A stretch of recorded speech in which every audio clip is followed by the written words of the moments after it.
What up, Mikey Scrooge? Your good friend Michael here, and welcome sports fans to another edition of Sports Talk. Got a big sports report we're doing today. Sorry, I have not been doing these the past 2 weeks. We had some things going on around the house. We had huge leaf work we had to do outside, and we were getting a new fireplace inserted as well. Both things were happening on Tuesday, so that's why there was no sports talk the past few weeks. So sorry you missed out, but I'm going to be back now, and hopefully we'll be here the rest of the way through the college football and NFL season to give you to talk about Western Michigan and everything else around college football. So without further ado, let's begin talking about Western Michigan and their win over Kent State. It's been a week since Western played. I know Tuesday night on election night they played Kent State, and they defeated the Golden Flashes 37-21. A lot closer score than a lot of people thought, and in fact, the game did not start out very well for Western. Defensively, they started out fine. They were able to hold Kent State to a 3-and-out. Western got the ball, and the first play from scrimmage, they hand off to Jarvion Franklin, and he fumbled it, and Kent State returned it for a touchdown. Western got the ball back, had to punt. Kent State ran the ball all the way down the field on Western and scored another touchdown to make it 14-0. I wasn't too worried at this point still. I mean, it was still early in the game. I didn't think Kent State would be able to, blow out Western or run all over them on every single play. Western did get a field goal, made it 14-3. They got a touchdown, they got another field goal. Now, the only thing that bothered me was that, they got into the red zone all those times in the first half, 3 times, and they came away with 2 field goals instead of 3 touchdowns. So they did trail at halftime 14-13. They were able to take a 21-14 lead before Kent State tied it back up.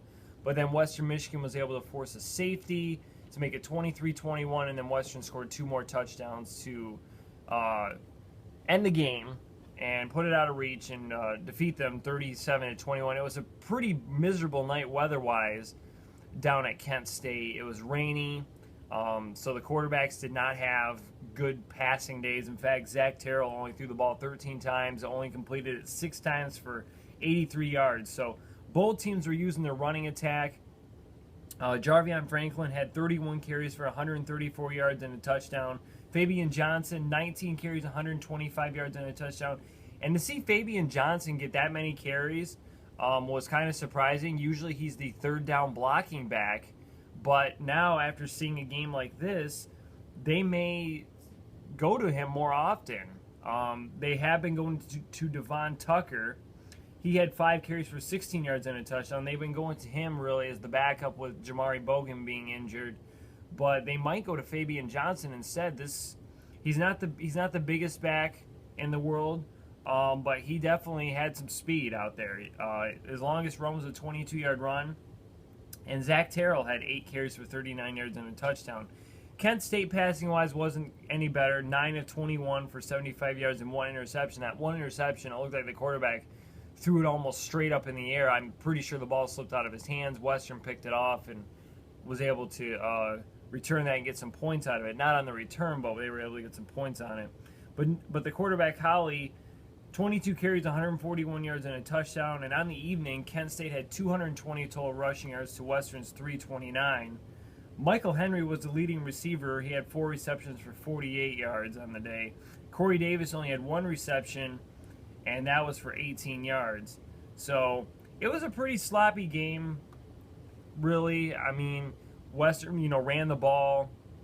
They were able to control the game once they got out in front, but it was pretty sloppy passing wise.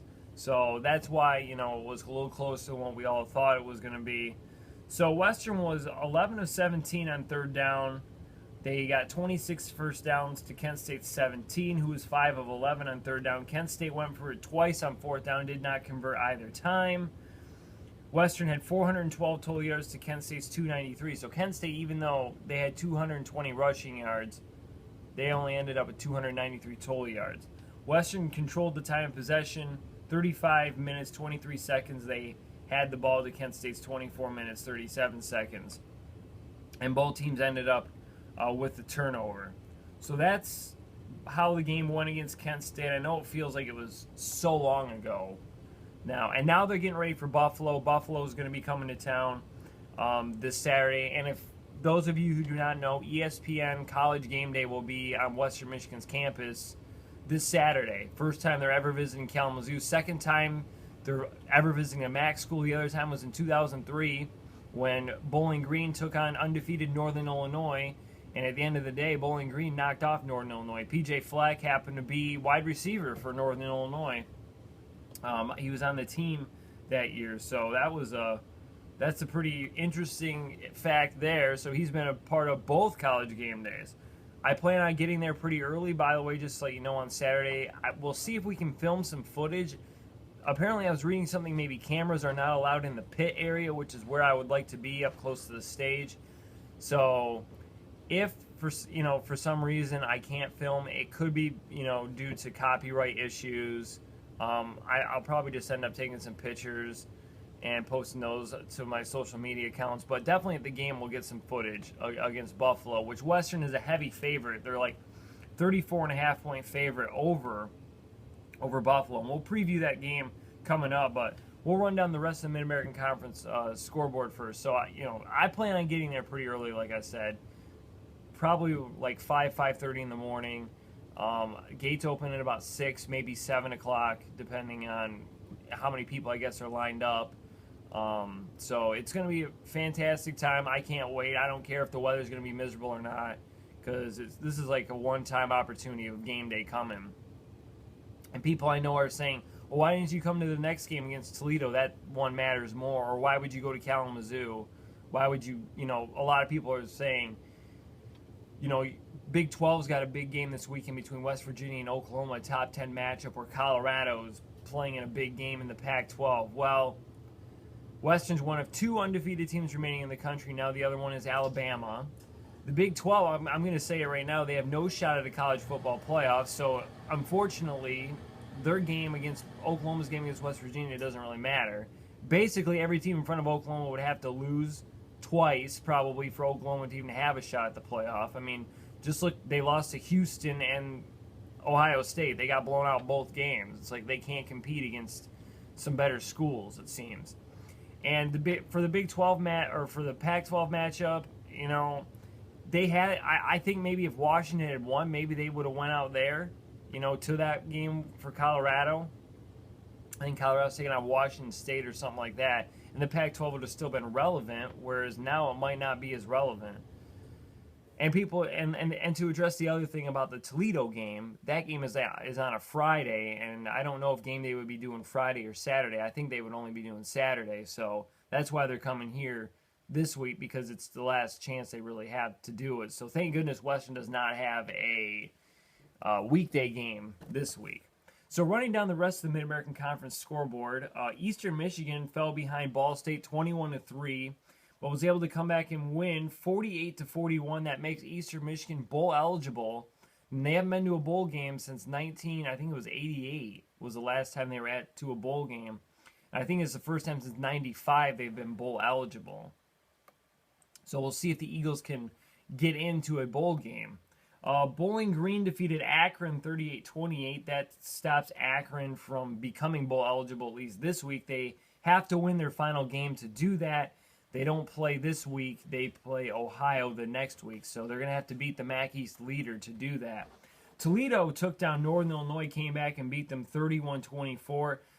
That knocks Northern Illinois from having any chance of going to a bowl game. They're now 3-7. Toledo 8-2 on the year. Toledo had lost that game and Western had won this weekend. Then Western would become MAC West champions because Toledo would have had 2 losses in the MAC already. So if Toledo could still lose their upcoming game and Western could win this weekend, they're still MAC West champions. Otherwise, it comes down to that game the next Friday after Thanksgiving. And how about Miami, Ohio? They defeated Buffalo 35-24. They started the season 0-6 and are now 5-6. 5-2 in the MAC East. They trail Ohio by 1 game. However, Ohio beat them.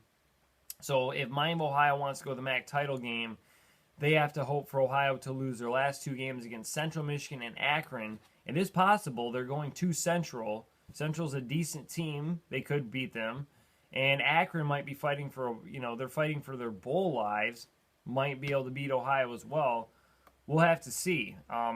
It would kind of scare me a little bit if Western did have to take on Miami of Ohio, just because of the fact they would possibly be riding a 6-game winning streak coming into that game, and they would have a lot of momentum. Of course, Western would have a lot of momentum too. They'd be 12-0, but if they were to win out, obviously. So we'll have to see. So the Western game is the only Mid-American Conference game actually on Saturday. All the others are weekday games. Kent State's playing Bowling Green tonight. Ohio's playing Central tonight. That's the game I was talking about. And Ohio's only a 1-point favorite. Ball State is at Toledo on Wednesday. Probably Ball State's going to wish they didn't show up for that one. Northern Illinois is at Eastern. Northern Illinois is actually favored by 3 points in that game, even though they have 3 less wins than Eastern. But I think it's just the quality of wins that Eastern has and how Northern Illinois has competed against some of the other teams in the MAC. So here we go with Western being a 34.5-point favorite against Buffalo. What are they going to have to do against Buffalo this weekend? Well, first off, on the offensive side of the ball, control the clock, run it. Give it to Jarvion Franklin, Fabian Johnson. If Jamari Bogan's healthy, give him the ball as well. I think if Western can run the ball, that'll open up the passing attack to hit Corey Davis, Michael Henry, and all those receivers downfield. I think Zach Terrell's going to have plenty of time in the pocket to throw. He'll probably scramble for a few too, but to me, Western on offense this week is just going to be, I think, a machine. I don't think Buffalo's going to really have a big opportunity where they can stop him. Now, on the other side of the ball, Western Michigan needs to stop the run better. They have kind of been exposed the past few games of not being able to stop the run very efficiently. They've been giving up a lot of 5-6 yard gains on the ground game. And as a defense, you can't do that because otherwise the team is going to key in and just run the ball. Western's been able to stop the pass pretty well, but the run has been the really concern. I mean, you go back to the Northern Illinois game. It was a concern in that game with the scrambling quarterback. It was a concern against Eastern, really. It was a concern here against Kent State. So it's not been the prettiest, especially Ball State as well. But I think their running back had over 200 yards. And yes, they were able to shut them down the second half. But, when you're going to play a team, and not to overlook Buffalo, but if Western wins, you're going to play a team like Toledo, who is a balanced team on offense, running and passing the ball the next week. If they're able to run the ball pretty efficiently on Western, they're going to put 8 guys in the box, try to stop them, and that's when Toledo's going to hit you with the pass downfield. That's why Western needs to key in, focus on stopping the run this week, so they go into next week with a little bit of confidence in that. Now, here's the team stats on both teams. Western's averaging 44.4 points a game. They are, like I said, an offensive machine. So against Buffalo, who's only averaging 17.9, giving up 32.3. Now, Western is only allowing 19.5 points a game. So you're probably wondering, well, they seem to play pretty well on defense. Well, yes, they do play pretty well. However, it's more of a bend, don't break defense right now at this point, and it needs to become a shutdown defense, really. They need to, force some of these teams to 3-and-outs and not let them get some momentum going on a drive. So Western averages 497.2 yards a game, 244 through the air, 252 on the ground, whereas Buffalo averages 193 through the air, 164 on the ground for 357 yards. Buffalo gives up 410 yards, 251 on the ground. So if that's the case, like I said, Western's going to be able to run the ball all day on Buffalo. They don't give up a lot of passing yards, though. So they're a good pass defense team, but not a good run defense team. Western gives up only 204 yards through the air to 157 on the ground. So if Buffalo's going to have any chance to move the ball, it looks like it'd be through the air. But Western has been giving up, like I said, a lot more rushing yards lately. So 10-0, ranked 21st in the college football playoff poll, but that comes out this week, or it comes out today, the college football playoff poll. So we'll see if Western moves up. I'm kind of thinking with the way they played against Kent State, they might not move up. They might move up one spot. That might be it. I know they won't drop in the rankings. I mean, that would be a travesty if they did that. And speaking of travesties, I read an article where 2 AP pollsters accidentally left Western Michigan off of the AP Top 25 poll this past week. One of them voted in Western Kentucky instead of Western Michigan. How ridiculous is that? I mean, are you kidding me? And speaking of, Western Kentucky, the announcers last week during the Western Kent State game kept referring to Western Michigan a few times as Western Kentucky. I thought, this is disrespectful. Do you guys not know who's out there playing on the field right now? It's just ridiculous. So, game time Saturday, 3:30 for the Western game. Don't forget, College Game Day will be there as well. It's going to be a fantastic atmosphere. I cannot wait for it. It's going to be one awesome and crazy scene out there. So now let's move on to talk about Michigan and their loss to Iowa, which people would say, oh, that was a surprising loss. They shouldn't have lost to Iowa. Well, yes, it is a little bit surprising. Earlier in the season, I mean, before the season started, that was a game where it was like, oh, this is going to be a tough one because, Iowa's a good team. This is going to be played, in Iowa City, a night game. It's going to be a hostile environment, which it was. But as the season wore on, you started to think, well, it's not going to be that tough of a game. Iowa's lost to North Dakota State. They couldn't beat Northwestern. They're not that great coming into this game. Michigan should have no problem, as they've had no problem with any other teams. But they had a serious problem against Iowa on Saturday. Couldn't score points. Their defense played fine, but they could not score points against this Iowa team. And that tough road game that we all thought was going to be there happened to be there. So Michigan lost the game 14-13 on a last-second field goal by Iowa. And they kept talking all game about this, too, back in 1985 when Iowa played Michigan, and Michigan was ranked 2 and Iowa was ranked 1, and Iowa ended up kicking a game-winning field goal to beat them 12-10. So it's almost kind of eerily the same thing that happened for these two teams. So with that, Michigan falls to 9-1, but we'll talk about why they're not really eliminated from the playoff contention yet. But I wonder if Iowa will give Kirk Ferentz a 5-year extension for beating just this one really good team this year. Michigan still has to play Indiana. They still have to play Ohio State. At this point, you're kind of wondering, do they even have a chance against Ohio State? And I'm almost kind of thinking, no, they don't. But, they learned their lesson. They played on the road. Their first really tough road game coming in, game number 10 of the season. It's not good that your first real road test comes this late into the season. Yes, I mean, they did play Michigan State, but that was a down team this year. You could say Iowa was a down team, but Michigan State was more down than Iowa State. Or than Iowa, excuse me. So that was their first real road test, and they didn't pass it. I mean, their defense played fine, but their offense was just terrible. And here you go, offensive stats. Wilton Speight, 11-26, 103 yards and 1 interception. C.J. Beathard, 8 for 19, 66 yards, 1 touchdown, 1 interception. And Michigan couldn't even get the ball going on the ground, as they only had 98 total yards. Chris Evans led the way with 52 yards. Davion Smith had 28 yards. Akeem Wadley had 115 yards for Iowa. They had 164 yards rushing. So Michigan, looked like they had the game won when Channing Stribling picked off C.J. Beathard with under 2 minutes to go. Iowa, however, still had all 3 of their timeouts, and all Michigan had to do was get 1 first down. Get 1 first down, the game's over. They rolled the dice on 3rd down. They ended up throwing the ball instead of running it. And I know people might question that, say, well, why didn't you run the ball? Well, Iowa still had one timeout left at this point. And if you ran the ball, it was a third and long situation. So if they had ran the ball, they don't get the first. Iowa's going to call their timeout. Michigan's punting anyways.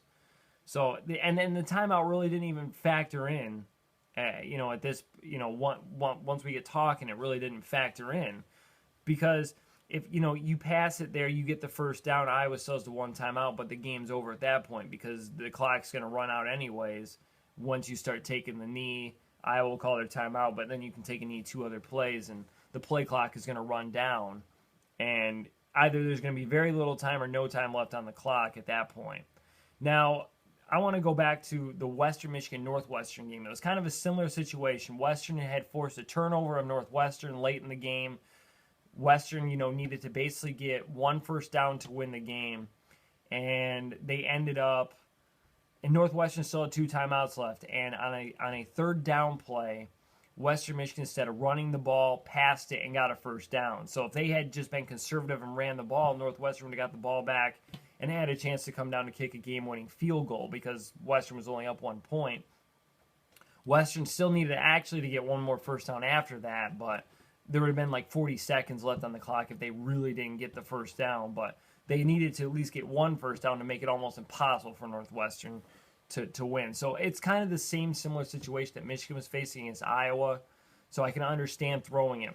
Then they punted. It wasn't a great punt by Kenny Allen. It was a short, low punt. And Michigan got called for a face mask on the play, which, by the way, that was a terrible call. I know people may say, oh, he touched the face mask. Well, if you listen to what the rules guy said after he came on and was explaining to the announcers what a face mask is grabbing any part of the face mask and tugging at it. Also, if you got your finger in the ear hole and were to move the helmet, that is also a face mask. But this Michigan defender's hand was grazing the face mask. His hand just passed over the face mask. It did not grab the face mask at all. And the only reason why I think this call was made was because, number one, you're on the road. It's in Iowa City. It's a home call. Number two, all the players around it were complaining for it. That's the only reason why Iowa got that call, was because the players were complaining and it was in their home stadium. So they already had the ball at the 35-yard line at this point. Kind of a fringe field goal range already. Michigan was trying to stop Iowa. Jim Harbaugh had called a timeout with 36 seconds left. If they'd stopped Iowa again on the next play, he would have probably called his last timeout. So Iowa would have had to kick it, and Michigan would have had time left on the clock still, a little bit of time to maybe move the ball down the field to get them into field goal range to maybe win it. But C.J. Beathard scrambled, got a first. Iowa was able to take it down to 3 seconds, and they kicked a field goal, and they won the game. And because of that, Michigan's probably going to drop. I don't know how many spots they'll exactly drop because Clemson and Washington both lost. But I know Ohio State's going to move up above them. They're going to be back at 2 most likely. Louisville's probably going to be 3. And I don't know. Penn State could end up being 4. I mean, you could have Michigan, a team that beat Penn State, and a Penn State team that has 2 losses, be ahead of Michigan. You could also have a Wisconsin team with 2 losses ahead of Michigan. So it's possible that all that could happen. And if it does, I think what Wisconsin would be 5. I could see it, just having them line up Clemson 6, Michigan 7, Washington 8. That's how I could see really the rankings filing out. But here's the thing. If Clemson, Washington, and Michigan all went out, they would still be in the playoff, in my opinion. I would still think both those teams would end up in the college football playoff. Or all 3 of those teams, I should say, would end up in there. And here's the reason why. Michigan would beat Ohio State, would probably beat a 2-loss Wisconsin team in the Big Ten title game. You knock both those teams off. Clemson would, wins out. They go to the ACC title game. They win. They would jump Louisville because of the fact they beat Louisville and they ended up playing in the conference championship game. And Washington, if they were to win the Pac-12 championship game, possibly over a Colorado team who has 2 losses, and they'd have a victory over possibly Washington State as well. Washington would jump everybody because they have a conference championship game. So you could still see the same 4 teams that were ranked this past week in the college football playoffs in the college football playoff at the end of the year. And you would see a Louisville team probably get left out at 5 if they were to win out. Penn State would probably get left at number 6 if they were to somehow win out. So there you go. That could be the scenario that could end up happening if all 3 of these teams were to win out. Now, do I think Michigan, Clemson, and Washington are all going to win out? No, I think one of these teams, maybe 2, could lose again. Michigan could easily lose to Ohio State. I could see it. Washington could easily falter against Washington State. They could falter against Colorado if they got to the Pac-12 title game. Clemson really might be the only team that I wouldn't see having a chance to falter, just because the opponent in the ACC Coastal is going to be a weak opponent, and I couldn't see them losing another regular season game, really. So let's talk about the team stats really quickly as I just delved into the college football playoff there.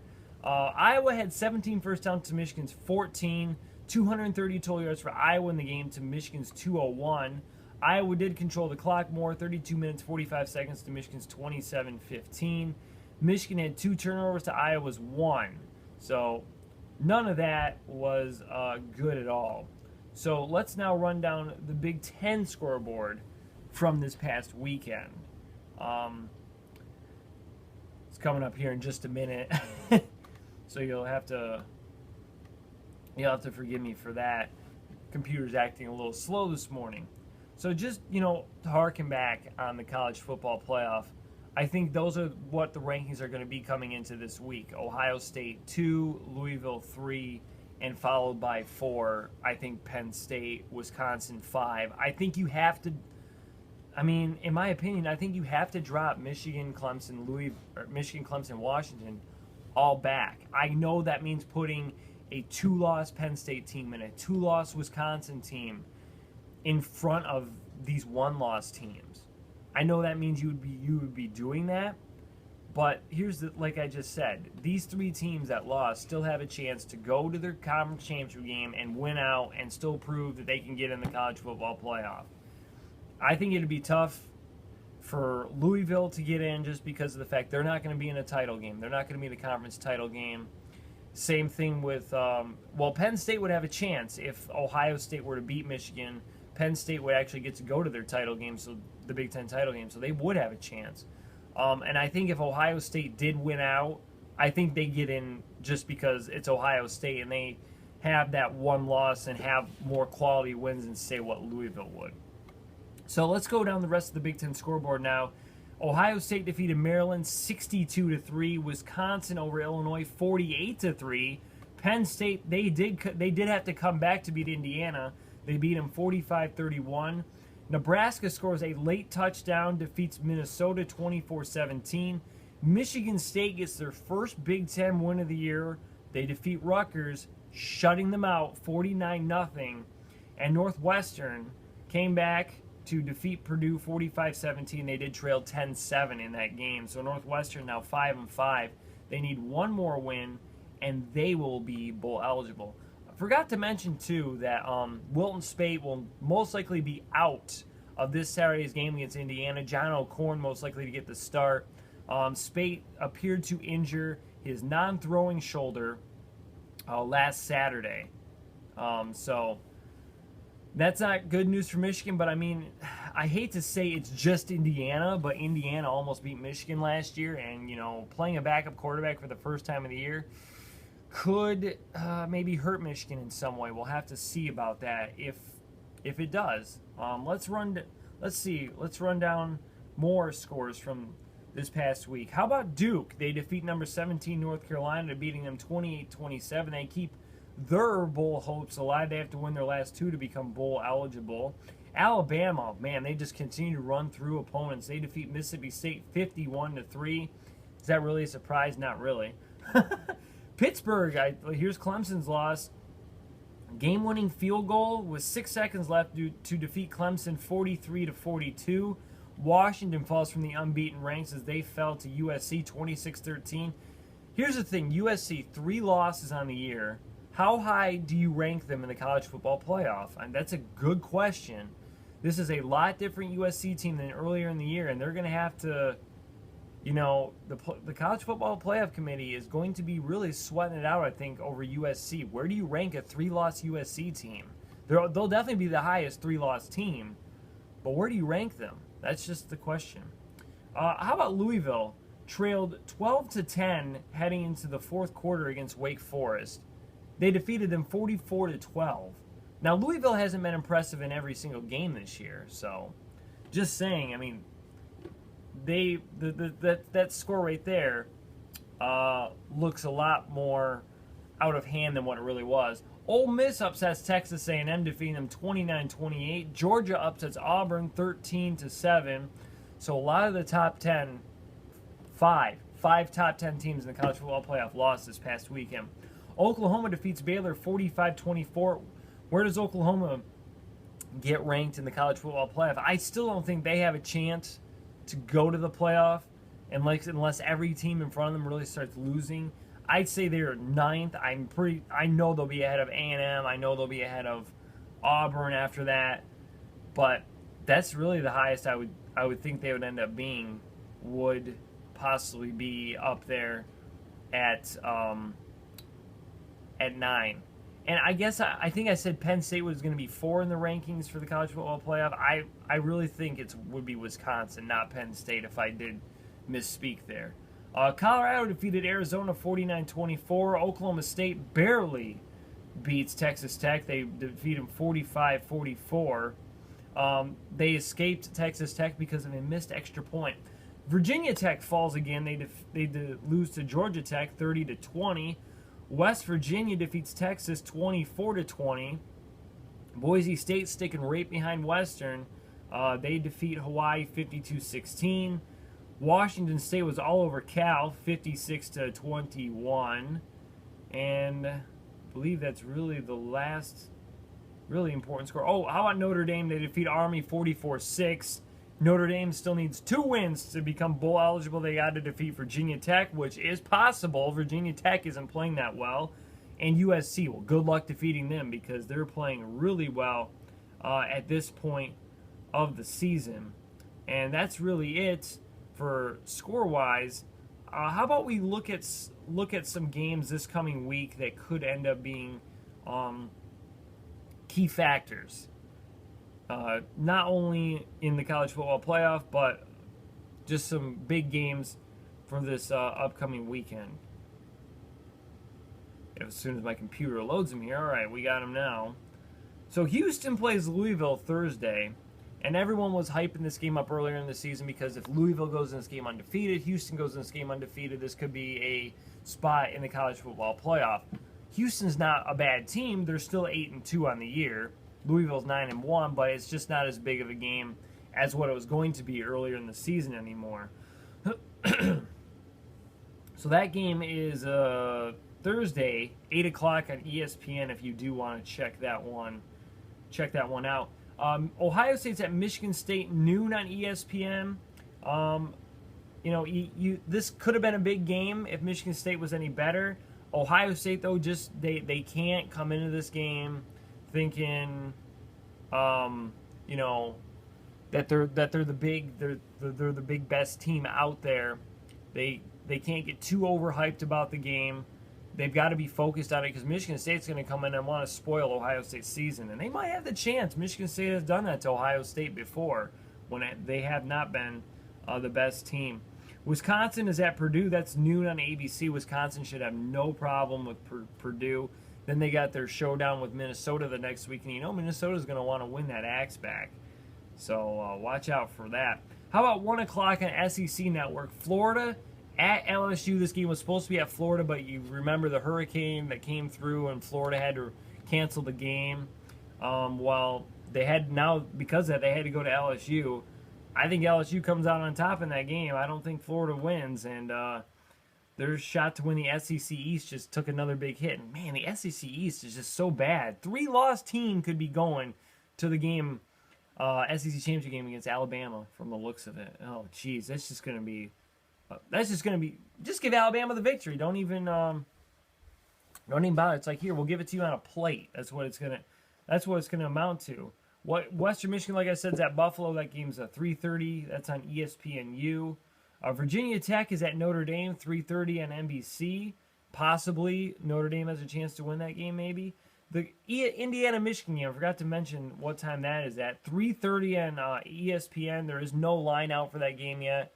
They still really don't know if it's going to be John O'Korn or Wilton Speight, but I'm pretty sure it's going to be John O'Korn. I think Wilton Speight will be out of that game because of his injured non-throwing shoulder.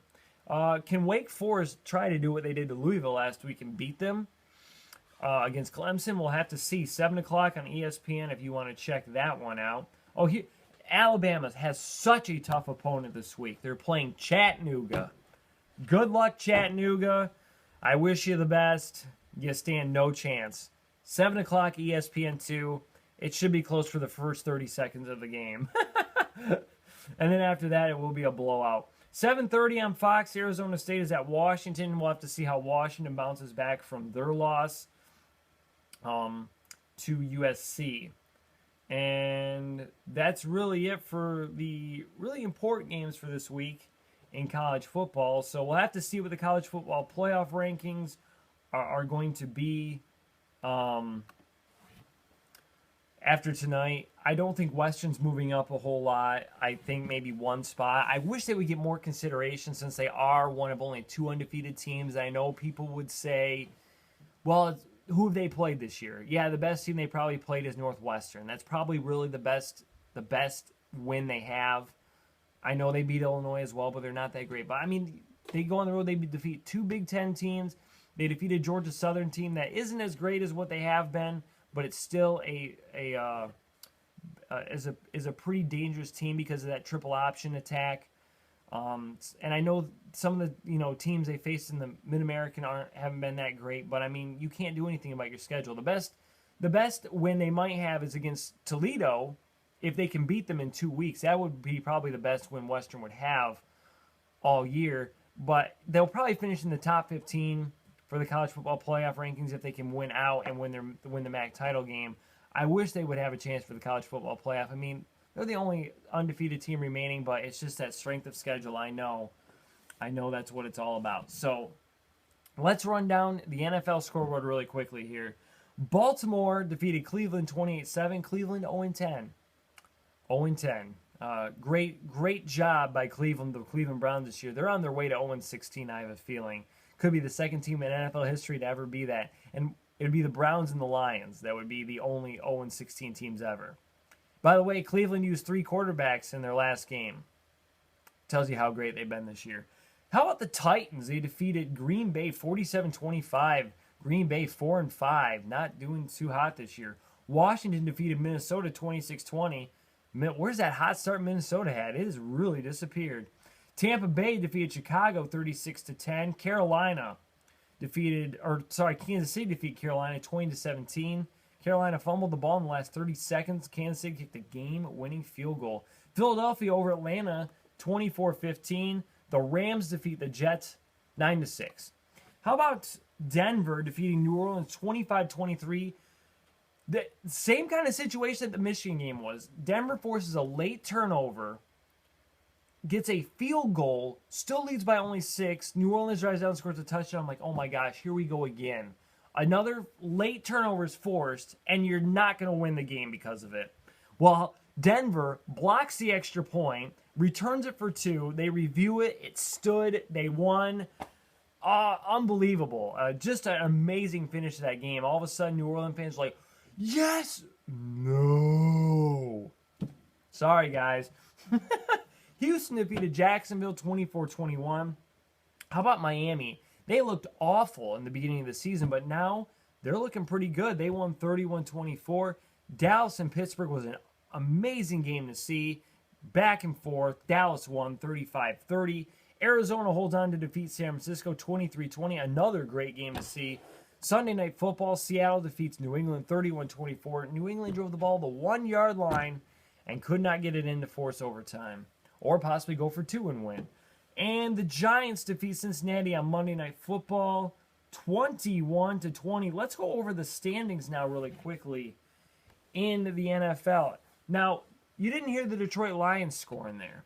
They had a bye this past week. And guess where they are after that bye? They are on top of the NFC North. How about that? Biggest winner this week was the Detroit Lions, and they didn't even play a game. And they're on top of the NFC North, and you know what? From looking at their schedule the rest of the season, they have a great chance to maybe finish 10-6, maybe 11-5 as well. Chance to win the division, chance to go to the playoffs. And this comes the year after Calvin Johnson retired, and all the Lions fans are probably like, oh, we got no shot now. We don't have that big receiver. But you know what? Sometimes when the star is no longer on the team, everyone else kind of steps up and fills that role. And now teams aren't just going to be keying on one receiver, on Calvin Johnson. They have to spread the field and cover all the receivers. Because who was Stafford always kind of looking to? Calvin Johnson. And now that he's not there, he can look to everybody. And I think it's working out pretty well. But going over the standings, New England leads the AFC East with a 7-2 record. They have a 2-game lead in that division too. Miami is the one sitting in second place in that division right now. The AFC North does not look that great. Baltimore, 5-4, leads that division. The AFC South, the Texans lead that. They're 6-3. Tennessee, 5-5, right there in the mix. Kansas City leads the AFC West with a 7-2 record, tied with the Oakland Raiders. Denver is 7-3. Chargers are 4-6. That is one of the best divisions in football, the AFC West. Another good division this year, the NFC East. Dallas leads it with an 8-1 record. Last place in this division is the Philadelphia Eagles with a 5-4 record. How about the NFC North? The Lions lead with a 5-4 record. Yes, I know they're tied with Minnesota, but they beat the Vikings, so they do hold the advantage over them. The NFC South, the Falcons lead with a 6-4 record, but they've been losing lately.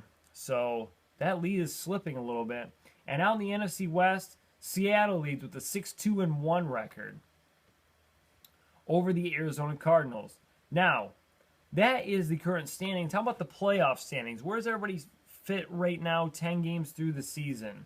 Well, the Patriots would have the number 1 seed in the AFC, Kansas City the 2 seed, so they would have the byes. Right now it would be Houston against Denver, and that would be hosted by Houston. Denver probably would win. They already defeated Houston once. Baltimore would host the Raiders, which that matchup also happened. Raiders won that game by 1 point out in Baltimore. Now, the Dolphins are sitting 2 games back right now. Tennessee also sitting 2 games back of Denver for the 6th spot. Now, over in the NFC, Dallas and Seattle would be the teams with the byes. Atlanta would be taking on the Redskins. They'd be hosting Washington. The Lions would host a playoff game. They would host the New York Giants, who, by the way, the Lions play the Giants later this season.